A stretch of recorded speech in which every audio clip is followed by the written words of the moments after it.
UEFA posted farewell to Suleiman Al Ubaid, the Palestinian Pele, a talent who gave hope to countless children even in the darkest of times.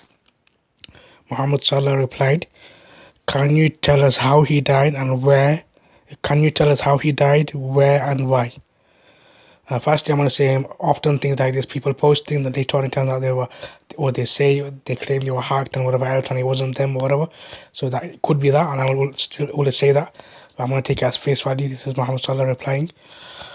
Firstly, I'm going to say it's good to see him mentioning that.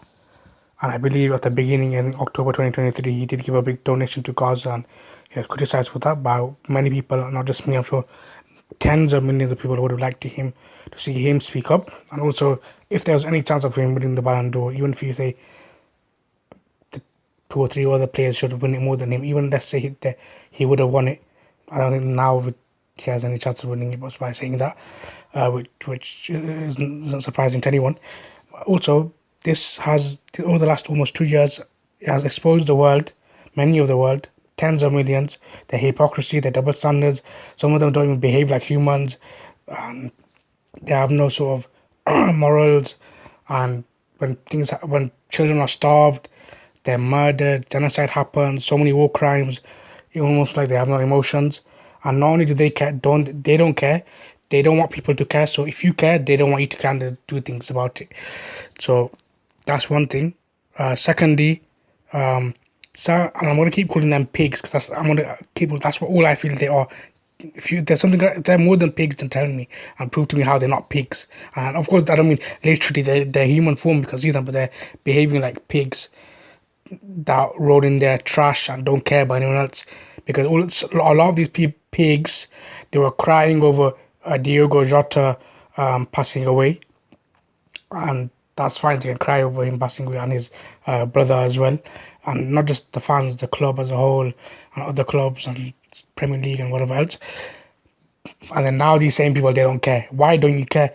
And when I first made the point, where at the time of Diego, we were hearing the news of Diogo Jota, people were saying, "Oh, we don't know the Palestinians. That's why we don't care as much. We don't know, as in he's not famous and whatever else."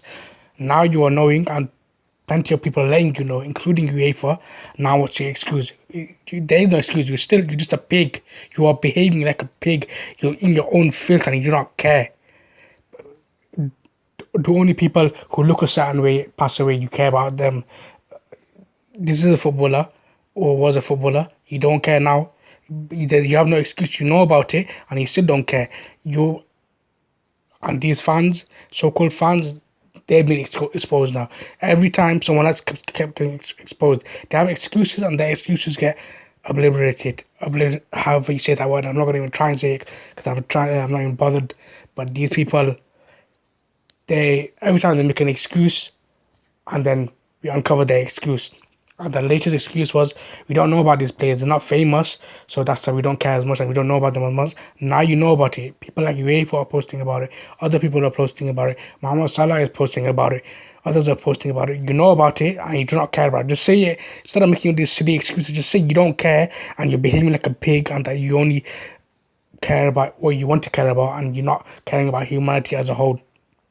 And hopefully, like I always say, Mohamed Salah doesn't get fined for it or in trouble for it, or Liverpool or anybody else, Premier League, the FA, whatever. Often people like the governing bodies or whatever like to do things like this. They find the players involved or the fans or the clubs and whatever else. But I hope this is only the start. And also I hope the other players who haven't spoken, not just Muslim players or Arab players or all players speak. They all should speak. Why shouldn't they speak? And use their platform that they have to speak. You have enough money, and if you stop getting paid by a club or whatever, you can get money in other ways, sponsorships and others with Muslim charities, not charities, Muslim organizations. Although nowadays charities can get money from them because of the corrupt way they run.